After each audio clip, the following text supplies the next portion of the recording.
Orang yang riba, kata Allah, tidak bahagia.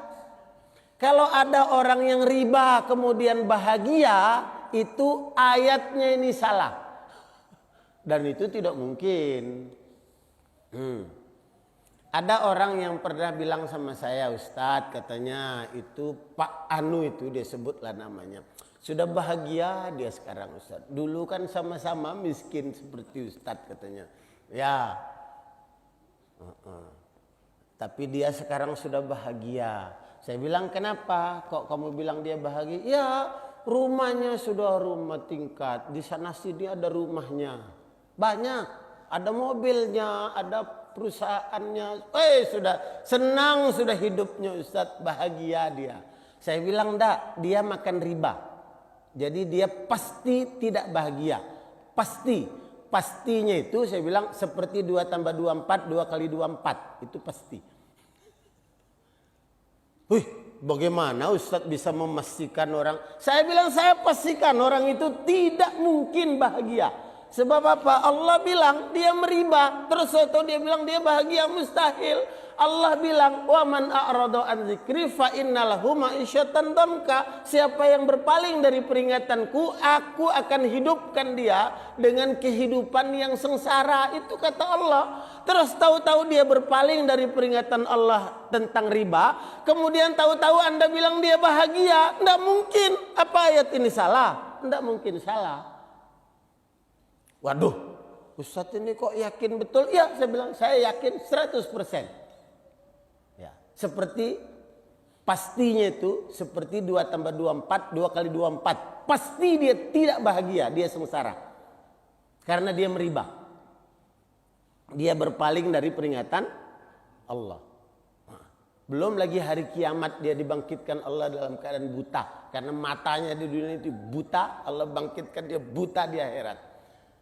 Dia bilang, ya Allah, kenapa engkau bangkitkan kami buta padahal dulu kami melek? Ya, datang ayat kami, peringatan kami, sudah kamu lihat, kamu pura-pura tidak lihat. Seolah-olah kamu tidak punya mata. Ya sudah, katanya, sekarang kamu lupakan ayat-ayat kami dulu, sekarang kami lupakan lagi. Ya sudah, saya bilang begini saja. Pergi ke rumahnya, antum bergaul agak dekat dengan beliau. Ya ngobrol-ngobrol lah beberapa hari. Nanti kira-kira 1 pekan datang lagi ke tempat saya. Kita ngobrol lagi, saya bilang. Anda buktikan orang itu bahagia atau sengsara. Belum 1 pekan dia pergi ke rumah orang itu ngobrol-ngobrol itu. Karena saya pastikan orang itu pasti sengsara. Dia bilang, weh, kita lihat dia bahagia. Kelihatannya. Nah, saya bilang 1 pekan datang. Belum 1 pekan dia sudah datang. Apa dia bilang? Betul, kata Ustadz. Saya bilang, apa yang betul? Dia bilang, saya baru beberapa kali ngobrol agak dekat, Ustadz. Wah, sudah dia mengeluh istrinya sakit ini, anaknya sakit, penyakit, kena penyakit begini. Oh, kendaraannya itu nyerempet begini, mobilnya nabrak begini, anunya ditipu karyawannya, nipu dia, bawa lari uang sekian. Banyaknya yang dia pikir. Belum lagi dia dikejar oleh petugas pajak, sengsara dia. Mestinya saya tidak segitu pajak saya, kenapa kok jadi begini? Aduh, dia mengeluhnya banyak. Belum lagi dia masalah pribadinya dia. Saya ini masalah dengan keluarga saya ini belum selesai masalahnya, padahal sebenarnya saya itu tidak salah, tapi saya ini katanya begitulah cara Allah bikin dia sengsara. Ada saja caranya Allah. Karena dia berpaling dari perintah Allah, maka ada saja caranya Allah bikin dia sengsara. Allah itu maha kuasa. Orang berpaling dari peraturan pemerintah saja yang sekarang ini karena pemerintahnya berkuasa, kita dibikin sengsara sama dia. Coba peraturan pemerintah, mobil motor harus bayar pajak, peraturan pemerintah itu ya. Itu bukan peraturan Allah, bukan peraturan Rasulullah, itu tidak ada di Quran, tidak ada di hadis itu. Suruh kita bayar pajak. Orang suruh bayar pajak itu penjajah-penjajah dulu. Ya. Orang beriman itu tidak harus bayar pajak kalau menurut aturan Islam. Dia cukup bayar infak, bayar zakat, selesai. Tapi ada suruh bayar pajak, peraturannya. Terus kemudian kita berpaling dari peraturan itu. Kita tidak mau bayar pajak motor kita. Kira-kira kita dibikin senang apa dibikin sengsara sama polisi-polisi itu? Dibikin sengsara. Sebentar-bentar kita ditahan. Mana surat motor? Kenapa tidak bayar pajak? Tahan. Bawa motornya ke pos. Diperkara kita. Disuruh sidang. Disuruh itu. Itu manusia. Bikin peraturan. Kita tidak mau taat. Kita dibikin sengsara. Apalagi Allah. Allah yang maha kuasa. Bikin peraturan. Manusia tidak mau taat. Pasti dibikin sengsara oleh Allah. Dengan caranya Allah. Pasti. Pastinya itu seperti apa? 2 tambah 2 4. 2 kali 2 4. Begitu pastinya itu. Maka orang yang meriba itu kalaupun dia bangkit. Bangkitnya seperti orang kesetanan. Allah bilang. Baik. Dzalika bi annahum qalu innamal bai'u mithlur riba. Yang demikian itu karena mereka mengatakan jual beli itu sama sih dengan riba. Ya. Kata mereka, ya samalah kalau jual beli, orang berjual beli ada untungnya. Ini kan dia pinjam uang saya ya ada untungnya lah saya. Masa uang saya dipinjam tidak ada untungnya? Nah, itu dia samakan. Allah bilang apa? Wa ahallallahul bai'a wa harrama riba. Tapi Allah halalkan jual beli, Allah haramkan riba. Allah tidak bilang ya tapi tidak sama, ndak. Kamu bilang sama saja jual beli dengan riba. Allah tidak bantah. Tapi Allah bilang mau sama mau enggak sama, pokoknya ahallallahul bai'a wa harrama riba. Allah telah halalkan jual beli, Allah haramkan riba.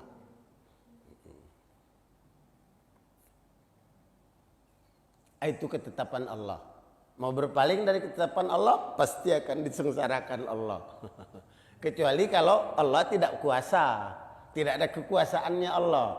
Misalnya ya, orang tidak mau bayar pajak, misalnya, sana dia tinggal di puncak gunung-gunung sana, tidak ada kekuasaannya pemerintah sampai puncak gunung sana. Dia naik motornya di puncak gunung sana, tidak ada polisi yang pergi jaga ke sana, tidak sampai. Tidak sampai peraturannya ke sana ya, maka dia bebaslah naik motor di gunung-gunung sana ya. Tapi kalau sampai di gunung-gunung itu ada hot mic dibikin sama pemerintah, ada kekuasaannya sampai sana diperit juga. Allah itu kekuasaannya tidak peduli sampai mana-mana, mau di gunung ganti, mau tidak di gunung, mau dalam batu itu tinggal kekuasaan Allah sampai. Maka kalau berpaling dengan ketentuan Allah, disengsarakan Allah. Faman ja'ahu mau'izatum mir rabbih, maka barang siapa datang kepadanya nasihat dari Rabb-nya ini, datang peringatan ini tentang riba ini, fantaha, kemudian dia berhenti. Baik, berhenti sudah saya meriba. Tapi bagaimana cara berhenti? Falahu masalaf, maka baginya yang sudah lalu, yang sudah mau. Tapi yang masih belum harus diselesaikan, harus dia stop. Harus di stop, jangan dia nambah lagi riba. Stop sudah, anu kam sudah, yang sudah lewat sudahlah. Falahuma salaf. Ya.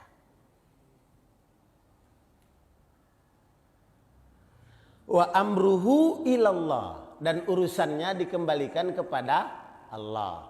Kemudian maka baginya yang sudah lalu dan sudah selesai sudah, ndak. Masih ada urusannya kembali kepada Allah. Dia yang sudah lalu dia selesaikan itu betul-betul selesai apa tidak selesai. Nah, itu bedanya.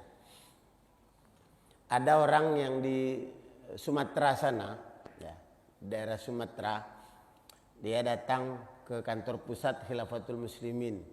Kemudian dia menyatakan taubatnya.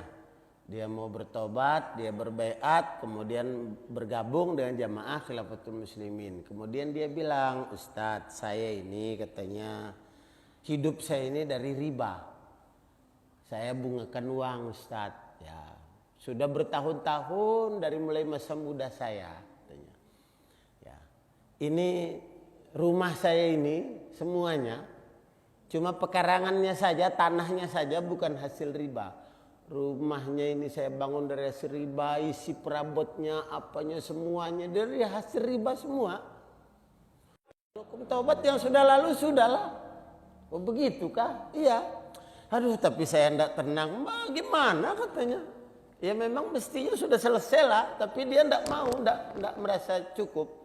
Bagaimana ya saya ini? Saya cari barangkali orang-orang yang pernah saya lebih-lebihkan uangnya itu dulu itu saya suruh bayar, saya kebalikin kali ya, tapi banyaknya bertahun-tahun. Kemana saya nyarinya ya katanya. Waduh, mudah-mudahan sudah diampuni saya sama Allah. Setiap malam dia berdoa kepada Allah, ya Allah kasih saya jalan keluar, bagaimana caranya saya ini mau tobat dari riba ini. Tiba-tiba Allah takdirkan rumahnya kebakaran. Begitu kebakaran rumahnya, dia keluar ke pinggir jalan.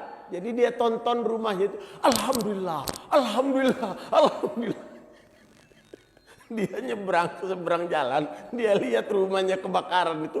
Alhamdulillah, Alhamdulillah ya Allah, Alhamdulillah katanya. Orang bilang, gilakah kamu ini? Orang kebakaran rumah teriak-teriak. Tolong kamu kok alhamdulillah. Iya katanya alhamdulillah ini sudah yang terbaik. Selama ini saya bingung katanya bagaimana caranya. Selesai sudah urusan saya ini alhamdulillah, alhamdulillah gitu. Jadi Allah ambil dengan caranya Allah, karena dia betul-betul barangkali tidak tahu jalan mau tobat itu. Diambil dengan caranya Allah. Padahal sebenarnya ada jalan tobat. Jalannya bagaimana? Kamu berinfak di jalan Allah. Apa yang sudah lalu itu kamu infakkan banyak-banyak. Kamu sumbang untuk pondok pesantren, kamu sumbang untuk masjid, bantu orang yang minta tolong.